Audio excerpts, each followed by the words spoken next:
Hello everyone, and welcome back to the channel. It's a joy to have you with us again. Today, we'll explore a topic that strikes at the very heart of every spiritual seeker's journey. Where does true wisdom come from?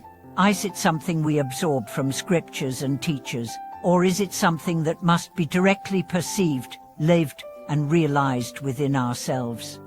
If you've ever felt confused despite reading countless sutras, listening to Dharma talks, or even following esteemed spiritual masters, today's video might be exactly what you need. Because we are going to dive deep into the essence of Ajahn Chah's teachings, lessons that echo through the Thai forest tradition and beyond, calling us to awaken, not through theory, but through the sharp clarity of inner observation.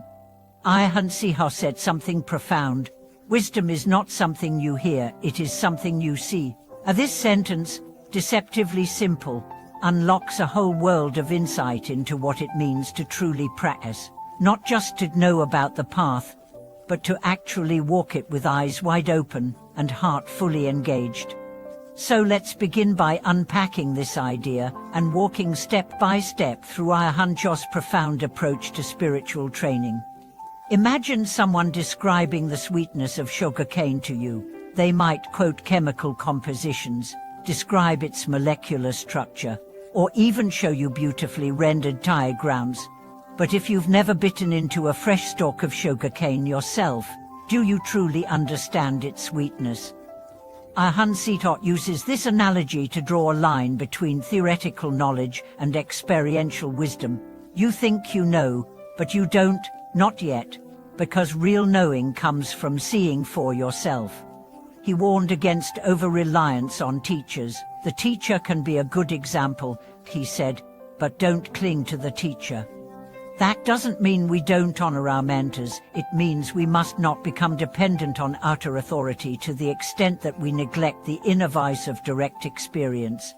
When you see a teacher behaving sternly, do you interpret that as anger? If they rest, do you judge them as lazy?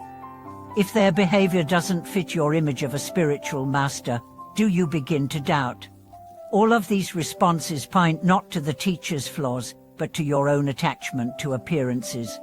Ajahn Chah once offered this golden piece of advice: spend 1 part of your energy observing others, and 9 parts observing yourself. This isn't just good advice, it's the core of his Dharma. True spiritual work begins not with fixing the world, but with understanding how we perceive it. When our mind is agitated, what do we reach for? Control, blame, denial. Each reaction is a mirror reflecting our inner landscape. He urged practitioners to observe their reactions. Let's say you're misunderstood, criticized unfairly, or your plans fall apart. What arises first? Resistance, anger, silence, sorrow. That reaction is a live window into your heart. Ajahn Chah encouraged us not to fear those responses, but to study them deeply. They are the doorways to wisdom. He was also clear about the dangers of clinging to forms and rules. Just because someone drives slowly doesn't mean they are careful. Just because someone speaks softly doesn't mean they're humble. True insight requires penetrating beyond appearances. He warned against 2 major pitfalls in spiritual life: attachment to the form of the teaching, and attachment to the form of the teacher. To hold too tightly to rituals, terminology, or discipline without understanding their purpose is to fall into Dharma attachment. To idolize a teacher, expecting them to never deviate from our mental ideal, is a teacher attachment. Both miss the point.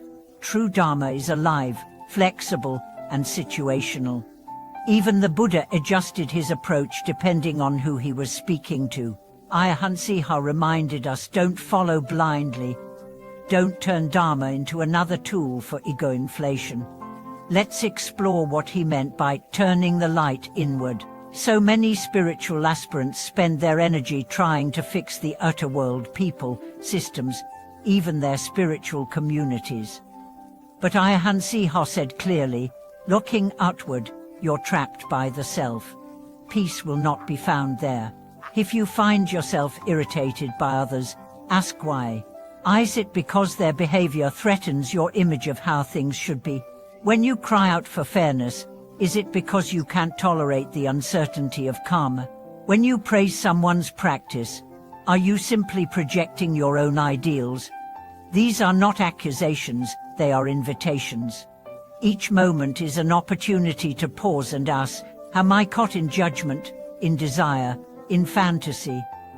Ajahn Chah's wisdom invites us into this continual process of self-discovery. She also spoke directly about pain. Real practice is not always pleasant. In fact, it often isn't. If I lie down to rest, he once said, and you are told to meditate all night, do you feel resentful? That discomfort isn't a problem, it's a chance to see your attachments. Many people expect spiritual life to be blissful, light, and filled with joy.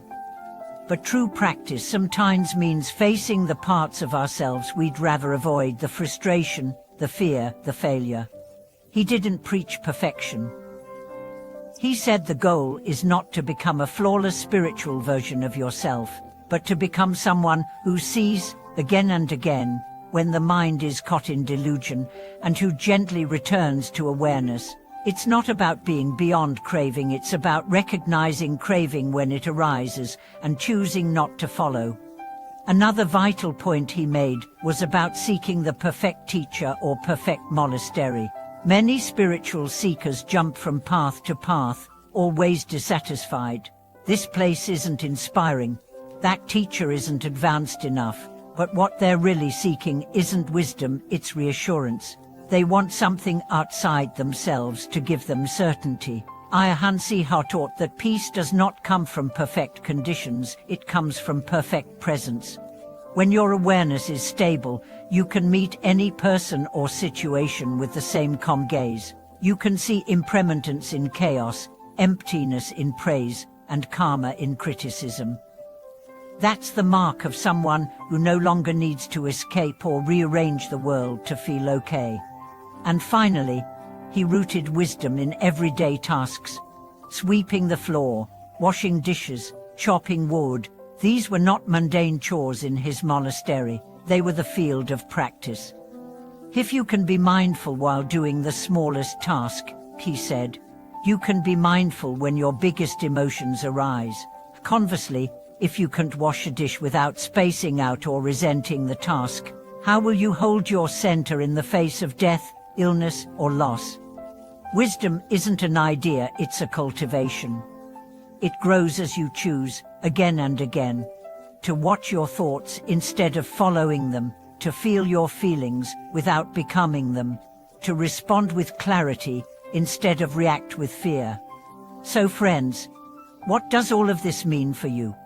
Maybe you've been on this path for years, yet still find yourself stuck in old habits. Maybe you feel like your practice is just going through the motions. Maybe you've relied too much on books, lectures, and external sources, and now you're ready to really look inside. This teaching, this fierce, beautiful, humbling call to see for yourself, is your invitation to step through that doorway. Let me share something personal. I remember a time when I was filled with spiritual concepts. I could quote the sutras, analyze the precepts, even mimic the demeanor of a seasoned practitioner.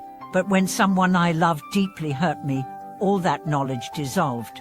I was left raw, exposed, and flooded with emotion.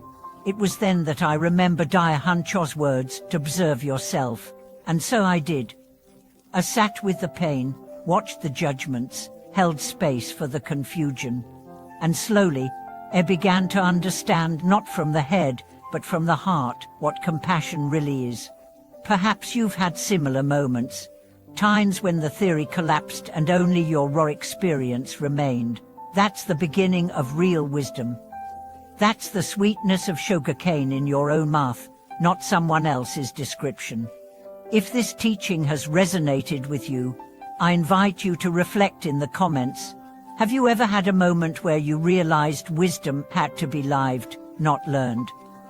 Have you ever seen through an illusion simply by watching your mind? Your stories might just light the way for someone else who's still searching. Don't forget to like this video, subscribe to the channel, and turn on the bell so you never miss a new upload. Your support helps us keep sharing these timeless teachings in a way that's alive and meaningful for our lives today. Thank you for watching this video. May you walk your path with clarity, presence, and joy. We'll see you next time.